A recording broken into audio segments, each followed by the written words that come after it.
Pour ça, j'invite Émilie Bany, ou l'ESS, c'est-à-dire l'économie sociale et solidaire chevillée au corps, en ADN.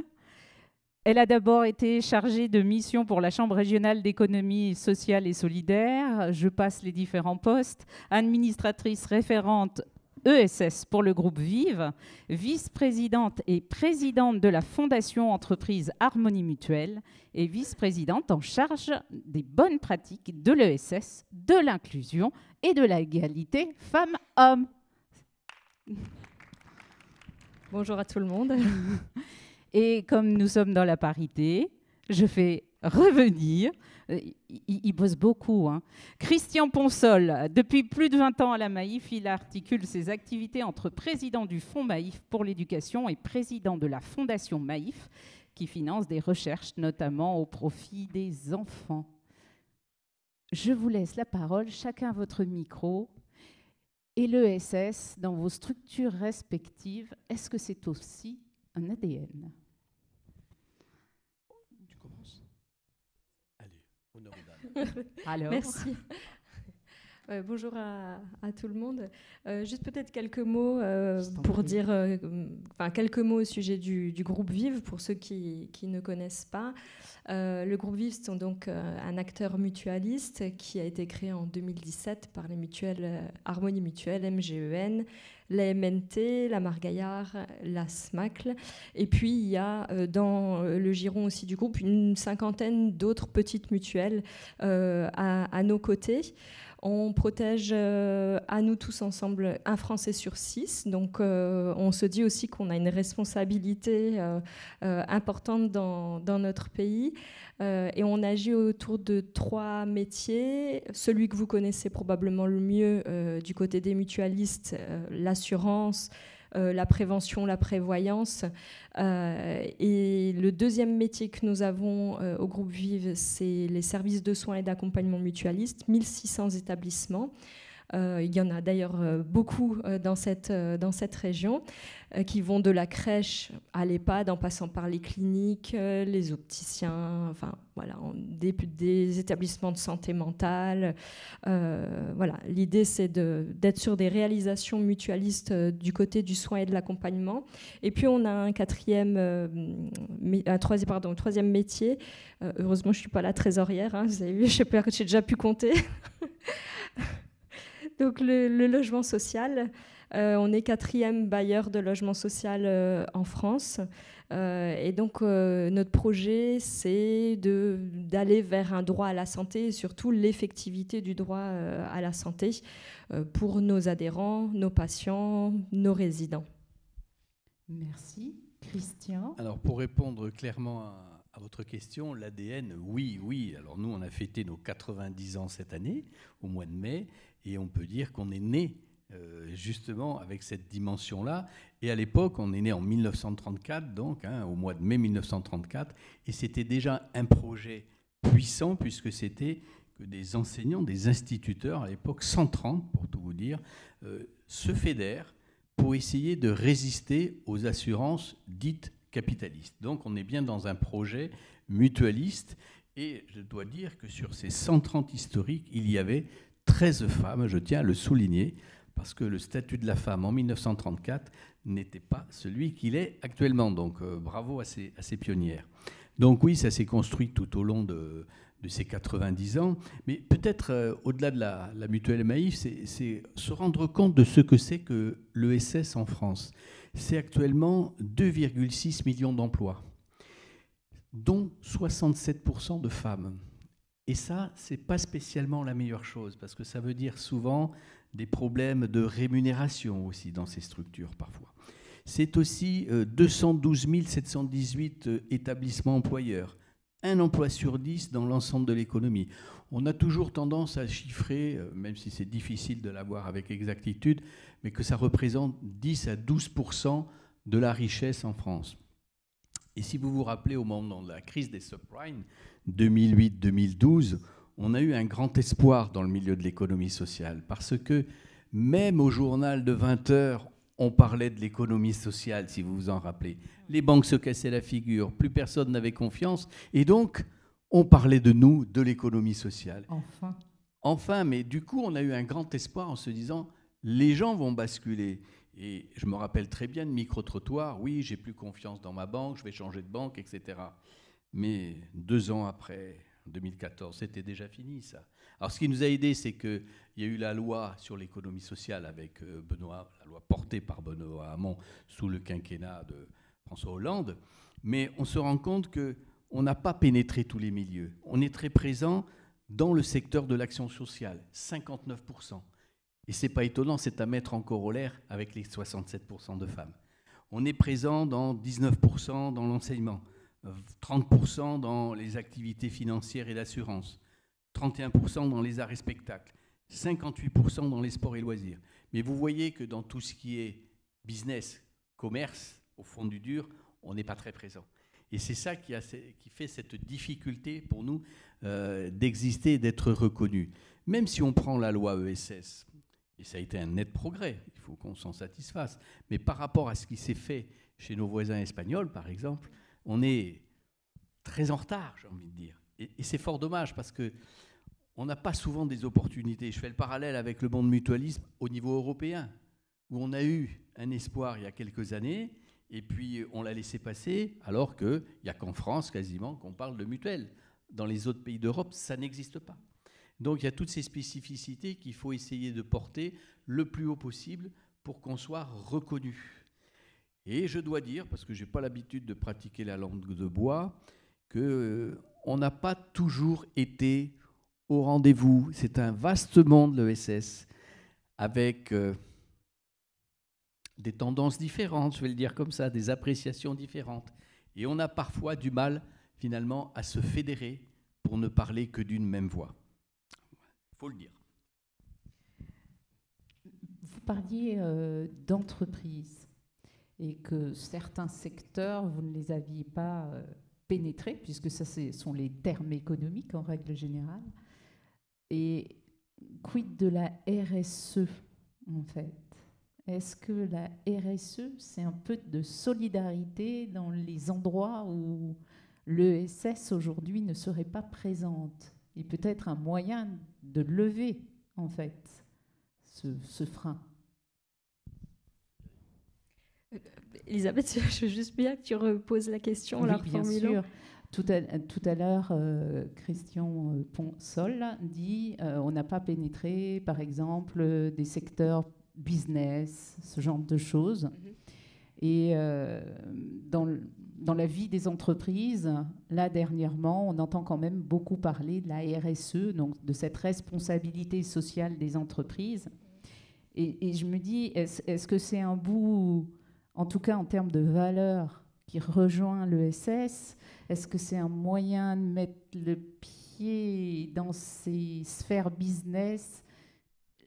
Quel est votre retour par rapport à ça?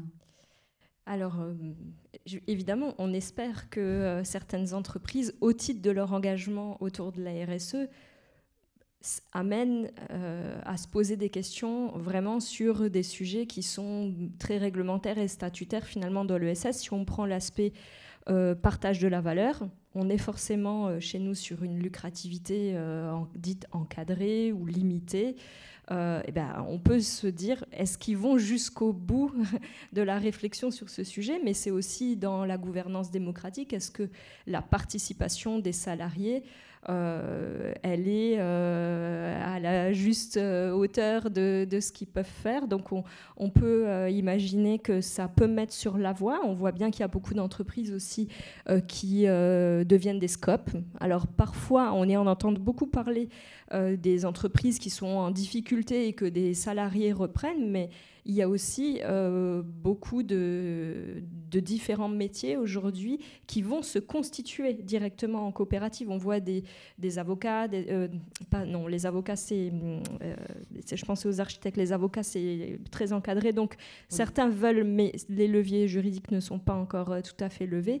Mais des bureaux d'études d'ingénieurs, etc., où ils se constituent d'emblée en scope, ou des dirigeants qui transmettent à leurs salariés des scopes, en fait, donc, en scope, donc en coopérative. Donc on voit qu'il y a quand même un développement qui peut passer par là. Moi, j'espère vraiment créer aussi de la porosité entre les mondes, c'est-à-dire voilà, entre l'économie de l'ESS et du monde conventionnel, de l'économie qu'on dit plus conventionnelle, et où probablement il y a des endroits où on peut les uns et les autres s'inspirer sans que ce soit complètement je veux dire, dans pas des dérives, mais je veux dire, cette suspicion qu'il y avait dans la question précédente de savoir à quoi ça sert au final. Donc voilà, de pouvoir maîtriser aussi à cet endroit-là. Oui, d'être complémentaire, en fait. Oui, alors, deux choses. Il y a la RSE. Alors, bien sûr, on en parle depuis un petit moment maintenant de la RSE, puisque dès 2009, si ma mémoire est bonne, il y avait le pacte de l'ONU, où la Maïf avait été le premier assureur français, d'ailleurs, à le signer. Moi, ce qui me paraît plus important que la RSE, c'est ce qui s'est passé avec la loi Pacte de 2019. Voilà. Puisque là, on entre vraiment me semble-t-il, dans un nouveau monde. Cette loi, elle permet vraiment les notions d'intérêt social, de raison d'être et de société à mission. Ça veut dire qu'enfin, on installe le concept que l'entreprise n'est pas là que pour faire de l'argent et que donc elle doit avoir un rôle social, bien évidemment en premier chef auprès de ses salariés, c'est évident, mais aussi vis-à-vis de la société tout entière. Elle gagne de l'argent, elle produit de la richesse, elle doit partager, partie bien évidemment, pas tout, mais partie de ces bénéfices au profit de tout le monde. Et ça, c'est quand même quelque chose de complètement nouveau. En tout cas, contribuer à son territoire, à minimum. Au-delà de son territoire. Alors après, l'État a été frileux, j'ai envie de dire comme d'habitude, puisqu'il y avait 3 niveaux de dispositifs avec des niveaux un peu plus importants, où nous sommes allés, nous, volontairement, Maïf, mais sur d'autres, on reste juste à un premier niveau de société à mission.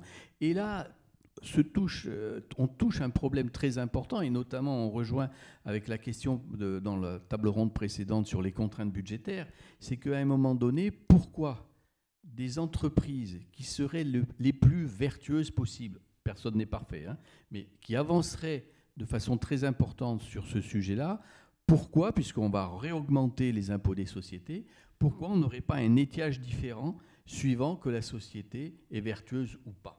Voilà des pistes de travail que l'on soumet d'ailleurs en termes de lobbying au gouvernement. Inutile de vous dire que pour l'instant, elles ne sont pas entendues. Bon, en tout cas, ça a le mérite d'être dit, y compris ici. Pour revenir, je dirais, pour recentrer cet impact, parce que c'est les parents en fait qui travaillent majoritairement dans ces entreprises et donc qui peuvent capter ces valeurs quand ils sont dans l'univers business. Comment on peut les faire redescendre en fait au niveau des enfants d'une manière ou d'une autre, ces valeurs? C'est une très bonne question, la transmission qu'il peut y avoir. Alors là, on parle des parents aux enfants. Moi, je me dis, il y a aussi directement auprès des enfants, en fait, on sait qu'il y a un certain nombre de sujets. Si on passe directement par les enfants, ça emmène dans les foyers les transformations. Et que du coup, quand c'est son enfant qui vous dit ah mais non, mais c'est pas comme ça, il vaut mieux aller acheter ici plutôt que là, etc. Ça fait quand même ça vaut son pesant, quoi. Je veux dire, quand ça vient directement des enfants. Après, l'explication de la différence de modèle, elle est pas évidente. Sinon, tout le monde saurait. Je suis sûre que si on pose ici la question, qui sait ce que ça veut dire ESS, très souvent, on connaît pas bien ce sigle. Comme monsieur l'a dit, ça revêt des différences considérables entre même les familles de l'ESS et souvent les personnes dans nos entreprises. On a un travail nous-mêmes à faire en interne pour informer certains types de collaborateurs ou collaboratrices qu'ils ne sont pas dans une entreprise comme une autre et que peu importe la tâche les missions qu'ils ont, ou qu'elles ont, ça participe à un projet d'entreprise, à un projet de société qui est différent. Et donc peut-être déjà dans les entreprises de pouvoir l'indiquer et avoir une culture interne très forte pour savoir quand j'y vais, que je sois comptable, que je sois juriste, que je sois assistant, assistante ou d'autres métiers, ou même dans les professionnels du soin,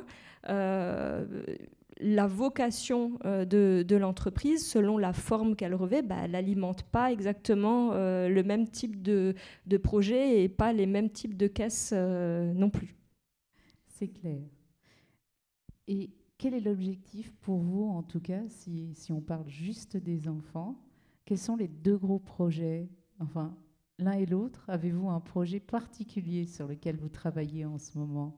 Alors, un projet, non, plusieurs projets. Oui. Soyons fous. Notamment, je repensais à ce que ces élèves, entre les 2 tables rondes, nous ont présenté. J'ai trouvé ça super et ça me fait penser, en partenariat avec la fédération Léo Lagrange, on soutient un projet. Léo Lagrange a obtenu l'exclusivité pour la France, et validé par le ministère de l'Éducation nationale, d'un projet qui a été développé au Canada, où justement, par rapport à ce que tu disais, où ce sont les enfants qui, à l'intérieur de la famille, vont faire changer de paradigme leurs parents sur tout ce qui est développement durable, tri, etc., etc. Et ça a super bien marché au Canada. Donc ça se développe, on est partenaire de cette opération, mais c'est aussi tout ce qui peut se faire sur d'autres expériences avec les jeunes. Les jeunes, je trouve que, encore une fois, leur témoignage l'a bien montré, ils sont hypersensibles à l'écologie. Et même les jeunes adultes qui refusent de prendre l'avion, maintenant, on le voit. Donc, et on a des leçons à prendre à ce niveau-là, très clairement. Donc, à partir de là, je pense qu'il faut qu'on soutienne ces activités. Parce que finalement, les jeunes, c'est l'avenir. C'est eux qui auront à gérer la société. Nous, on est déjà has-been, si j'ose dire. Voilà. Donc, il faut les encourager et les soutenir le plus possible. Un exemple ? Oui, alors chez Vive, on a depuis un peu plus de 2 ans maintenant commencé à travailler sur le déterminant de santé qu'est l'alimentation. C'est vraiment une démarche empirique de terrain. C'est souvent comme ça qu'on fonctionne. C'est un peu aussi la caractéristique de l'économie sociale et solidaire. C'est au contact du terrain, des territoires et des populations. D'observer à la fois les forces en présence, mais aussi là où des besoins sont soit non satisfaits, soit de manière insuffisante, et d'élaborer collectivement des solutions. Et donc moi j'habite à Strasbourg et il y avait une initiative qui démarrait de dite sécurité sociale de l'alimentation. Donc quand on creuse un peu et assez vite, on se rend compte que c'est une vraie mutuelle en fait qu'ils veulent mettre en place. Les principes sont exactement les mêmes, mutualisation par une adhésion libre d'une cotisation avec un principe de redistribution et de la valeur fléchée pour consommer de l'alimentation de qualité. Avec du conventionnement, c'est aussi ce qu'on sait faire, on le fait avec les professionnels de santé, donc à l'échelle locale, et surtout ça se décide collectivement. Et pour se décider, il faut donner des repères aux personnes pour savoir de quoi on parle quand on parle de système alimentaire, de consommation, de prix, etc. Et donc j'avais trouvé ça assez formidable. On commençait à être vraiment dans ces questions d'inflation aussi, grandissant, où il y avait vraiment des notions d'accès à une alimentation, mais de base en fait, qui se faisaient vraiment très sentir. Et donc j'ai proposé de travailler sur ce sujet-là. Et aujourd'hui, on a une posture de vouloir accompagner des synergies. Donc c'est entre nos métiers et des acteurs de l'ESS qui sont sur différents territoires. On considère que parmi les acteurs de l'économie sociale, il y a plein d'initiatives autour de l'alimentation qui existent déjà. On s'est dit non, on ne va pas réinventer quelque chose, on va s'associer à eux, on va essayer de créer les conditions ensemble pour aller vers une alimentation propice à la bonne santé et aussi d'agir sur la question environnementale. On l'a vu, c'est vrai que c'est une préoccupation aujourd'hui des jeunes qui est beaucoup plus incorporée aujourd'hui. Et donc de se dire, si on produit mieux, eh bien, on a une alimentation de meilleure qualité, mais aussi la question des sols, la question de l'eau, la question des producteurs eux-mêmes qui produisent pour nous, quelle est leur santé, leurs conditions de travail. Et donc l'exemple de la synergie qu'on a, c'est avec Vive Enfance. Donc on accompagne des crèches et donc avec les professionnels et les parents, avec un acteur qui s'appelle Programme Malin. En fait, il s'agit de Programme Malin. En fait, travaille avec un certain nombre d'enseignes, de distributeurs sur des produits à destination de la petite enfance, dans un référentiel de bonne santé, de bonne alimentation. La crèche va aussi échanger avec les parents pour donner des repères, et donc il y a ils arrivent à négocier en fait des bons de réduction en fait très concrètement sur certains produits en particulier pour favoriser une meilleure alimentation. Puis après c'est tout un programme autour évidemment d'accompagnement des parents et des jeunes enfants pour installer des bonnes habitudes. Voilà. Oui, par exemple, si on a des difficultés financières, remplacer le lait de vache pour le lait infantile, c'est pas la bonne idée en fait. Et c'est là-dessus, par exemple, qu'ils interviennent avec ces fameux bons, je crois. Je ne sais pas exactement sur quel produit... J'ai eu Benjamin au téléphone. Ils agissent. Mais en tout cas, c'est déculpabiliser. L'idée, oui, et puis évidemment, c'est une très grande culpabilité en tant que parent de se dire qu'on ne peut pas...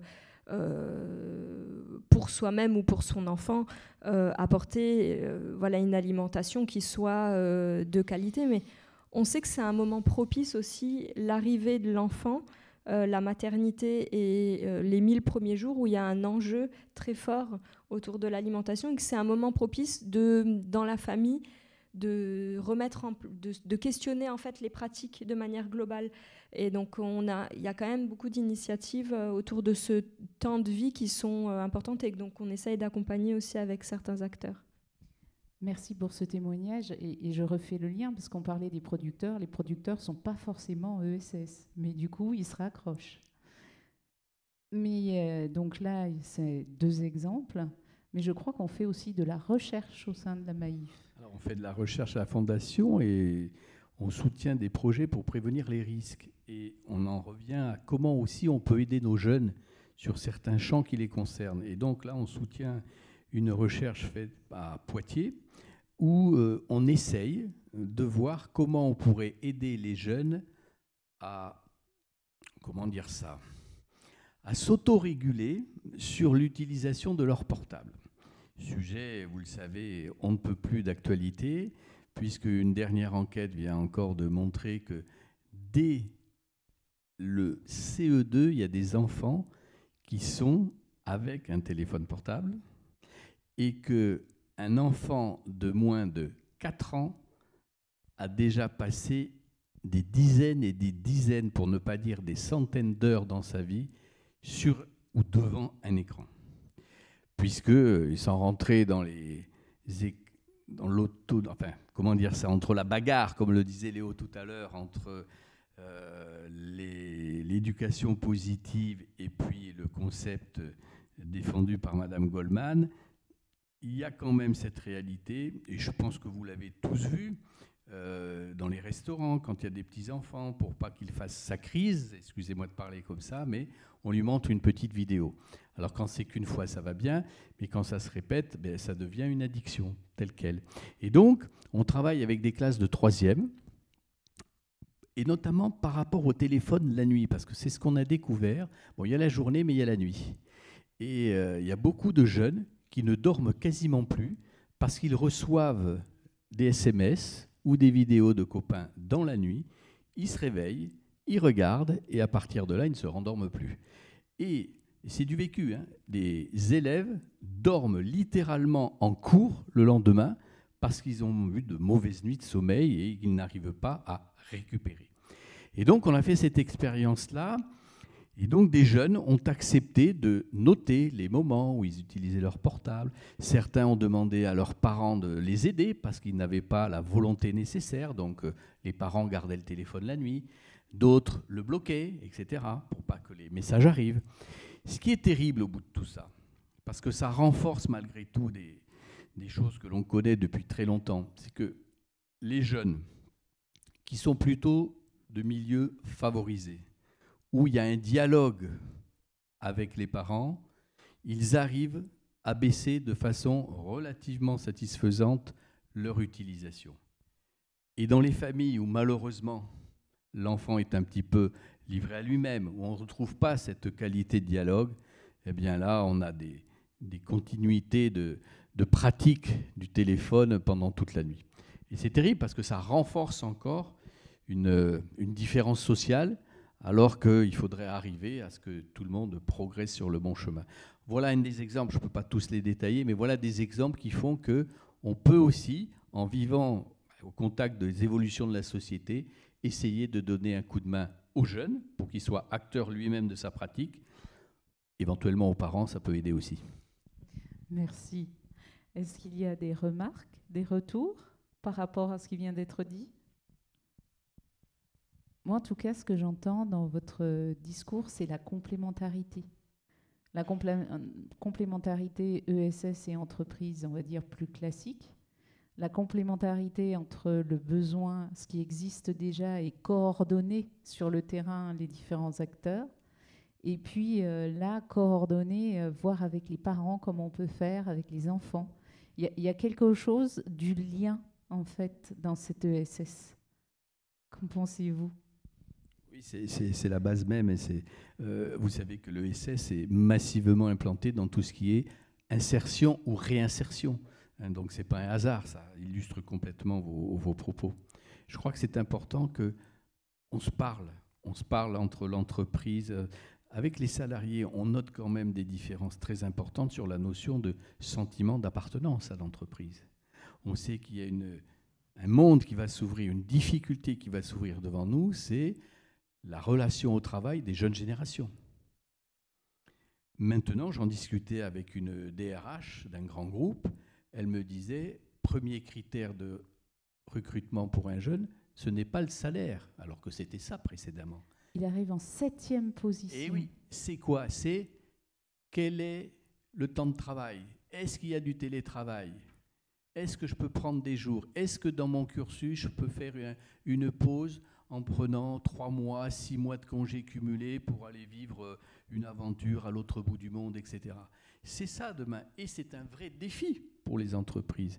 Et on le constate déjà avec les jeunes générations, mais je pense que les jeunes qu'on avait tout à l'heure, là, qui ont certainement envie de s'engager, ben voilà, ça sera encore à une échelle certainement plus élevée. Donc tout ça doit faire lien, on doit se parler, l'entreprise doit progresser pour répondre aussi à cette demande-là, parce que finalement, nos générations, on était dans l'entreprise pour faire plus ou moins carrière, etc., et on n'avait pas trop les chakras ouverts sur le reste du monde. Et là, on voit des jeunes dont la priorité, c'est « je veux du temps pour vivre, je veux du temps pour moi, je veux du temps pour mes loisirs ». Et à la limite, le travail n'est que le substrat qui va me permettre de vivre ces moments-là. C'est une profonde révolution. Et il faut qu'on s'adapte. Et peut-être que l'ESS, justement, l'entreprise de l'ESS, de par sa nature, peut être un vecteur intéressant. Oui, tout à fait. En tout cas, clairement, aujourd'hui, le travail, c'est juste ce qui permet d'avoir les moyens pour faire ce que l'on a envie de faire, alors qu'avant, c'était un des facteurs, en tout cas pour les générations antérieures, le facteur de réussite. Je crois beaucoup aussi qu'il y a la question du sens, quand même, qui est largement interrogée aussi par rapport à l'activité que chacun va faire. C'est encore une fois, à travers ma mission, mes fonctions, à quoi je participe plus globalement. Je crois que vraiment cette question, elle s'impose aussi dans le monde du travail. Ce que j'entends aussi, c'est le grand besoin de participer, d'être associé, de concerter en fait, et de ne pas penser à la place d'eux. Et ça, c'est vrai que dans l'économie sociale et solidaire, c'est quand même un principe de base aussi, de par le fait que dans la gouvernance, c'est une représentation des adhérents, des sociétaires. Donc déjà, il y a cette forme-là, mais parmi les salariés même des entreprises et des publics, eh bien c'est l'association de l'ensemble de ces parties prenantes qui est intéressante. Et après, il y a même cette logique à l'échelle d'un territoire sur un sujet. Eh ben, comment on va dialoguer aussi avec ceux qui nous ressemblent peut-être pas, mais qui ont un bout du sujet avec nous et avec qui on ne peut pas faire sans, en fait. Donc je crois que c'est aussi la question du sens, de l'ouverture, de la participation.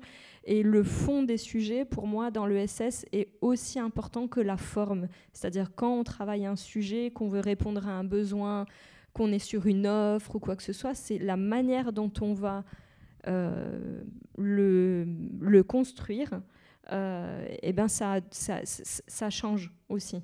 Le poser, l'envisager avec des valeurs avant le résultat optimum, en quelque sorte. C'est vraiment se poser autour de la table. Le résultat, discuter. il peut être optimisé. La recherche, l'objectif peut être l'optimisation de quelque chose, mais c'est le chemin qu'on va faire pour arriver à ça. Et aussi important. Et aussi important pour moi que l'objectif en lui-même. Et peut-être que le dispositif qu'on va mettre en place, les process, nous dévieront de l'objectif et nous amèneront ailleurs.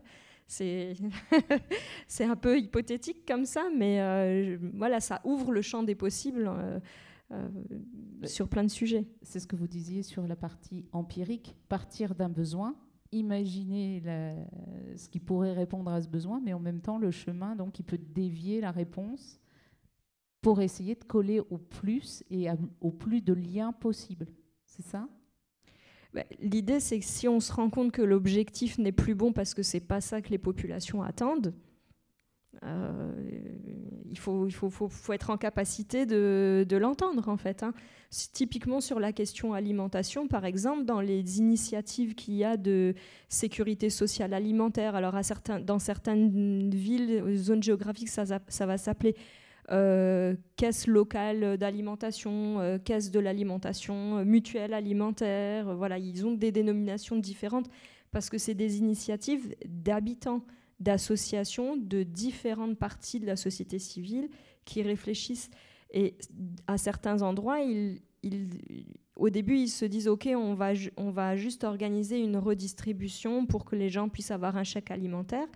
Et à d'autres endroits, les collectifs disent « Non, mais nous, ce qu'on veut, c'est que les gens ils puissent décider et on n'est pas sur une nouvelle forme d'aide alimentaire. Les gens veulent avoir la possibilité de s'exprimer et de faire un choix de consommation éclairé. » Donc, et d'agir.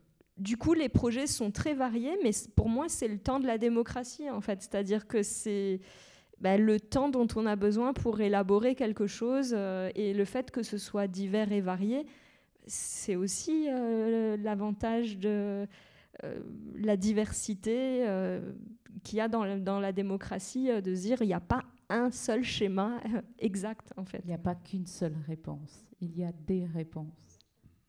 Il faudra que dans notre ESS, nous soyons vigilants parce que l'ESS, le concept, c'est un homme, une femme, une voix. En termes de gouvernance, c'est fondamental pour nous. Et on s'aperçoit que dans nos maisons, et toutes nos maisons, lorsqu'il y a des élections, les taux de participation baissent, et de façon parfois substantielle. Donc on voit bien, alors que je suis tout à fait d'accord avec ce que je viens d'entendre, il y a une volonté de participer, de co-construire, mais dès qu'on arrive sur des systèmes, je dirais, classiques de représentation, on voit que là, ça ne plaît plus. Ou du moins, c'est un peu en désuétude. En tout cas, ça ne correspond plus, justement. Donc là, il faudra, je pense, qu'on s'interroge vraiment là-dessus. Et puis, la deuxième chose, sur notre ESS, eh bien, il faudra qu'on laisse la place aux jeunes. Parce que dans les structures de l'ESS, parmi les dirigeants, la moyenne d'âge est souvent un peu élevée. Donc, c'est bien de promouvoir les jeunes, mais il faudra leur laisser la place. Je crois que c'est très important. La moyenne d'âge est donc pas très jeune, si je vous suis. Donc, ce qui veut dire que, en tout cas, quel que soit le groupe, l'ESS, les enfants, c'est comment on va pouvoir distiller ces valeurs pour donner envie à ceux qui sont jeunes aujourd'hui d'aller vers ce sens, vers les valeurs qui sont portées par l'ESS. Oui, alors on s'aperçoit que tout ce qui est engagement, les jeunes générations, et là je parle plus des jeunes adultes, ont la volonté de s'engager, mais sur des projets courts. Si vous leur dites tu rentres dans telle organisation politique, syndicale, etc., ou là ça fait peur. Hein. Donc non, ça ne m'intéresse pas. Je veux bien m'engager. Les mandats, c'est pas leur truc. Non, je veux m'engager pour essayer de concrétiser telle action que je trouve super. Et puis après, peut-être que j'irai rebondir sur une autre action. Mais donc c'est une profonde modification culturelle du sens de l'engagement. Donc il faut qu'on soit capable d'apporter des nouvelles formules qui les séduisent. Parce que c'est eux, encore une fois, demain, qui seront aux manettes. Bah oui, puis c'est à eux de nous dire. Enfin, on attend d'être bousculés, en fait. Hein, vraiment, je crois qu'il faut. On a cette ouverture aussi de se dire qu'est-ce qu'on a à modifier, à changer. Il faut qu'ils nous le disent, en fait. Voilà. Il faut qu'on mette les conditions propices à l'expression de leurs paroles, en tout cas sur ce qu'ils attendent. C'est vrai que je reprends souvent. Il y a une étude de la Fondation Jean Jaurès qui a été faite il y a peut-être 1 ou 2 ans, qui disait que les jeunes n'avaient jamais été aussi engagés, en fait, alors que dans le discours ambiant, on entend souvent l'inverse, ça a le don de m'horripiler vraiment fortement. Mais effectivement, les modalités d'engagement sont différentes. Ça va avec la société de l'immédiateté dans laquelle on est tous plongés, voilà, d'être dans une logique projet. On s'investit sur un truc, on veut très concrètement voir tout de suite comment ça se met en place. Mais du coup, il faut qu'on entende ça. C'est un moment où c'est comme ça. Et d'entrer par le projet, vu qu'on est dans des organisations qui sont quand même relativement très différentes, avec des métiers différents, des sujets très variés. S'ils rentrent par le biais d'une mutuelle, peut-être demain ils sont dans une coopérative. Enfin, il y a aussi cette volonté de temps partagé, d'être à différents endroits en même temps pour contribuer à différentes choses. Je crois qu'il y a de la place pour ça dans notre secteur.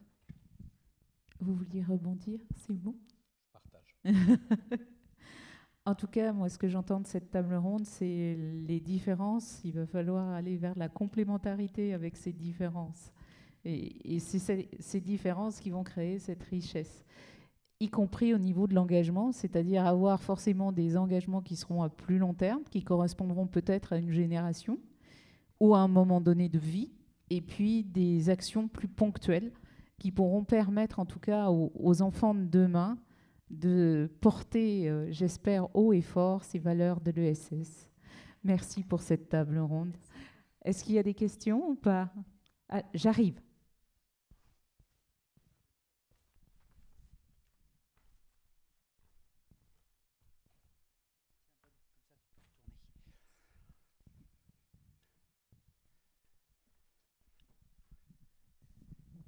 Bonjour, merci pour votre partage. Est-ce que vous pouvez me répéter la loi que vous avez dit, s'il vous plaît ? La loi, vous parlez de la loi Pacte ? Oui, je pense. Je ne suis pas français et je ne connais pas la loi, mais je vais savoir, s'il vous plaît. Parce qu'il y avait la loi ESS de 2014, et puis après, plus récent, sur l'économie sociale, loi portée par Benoît Hamon. Et puis la deuxième loi dont on a parlé, c'est la loi Pacte du 27 mai 2019 sur ce que l'on appelle les entreprises à mission. C'est bon pour vous, madame ?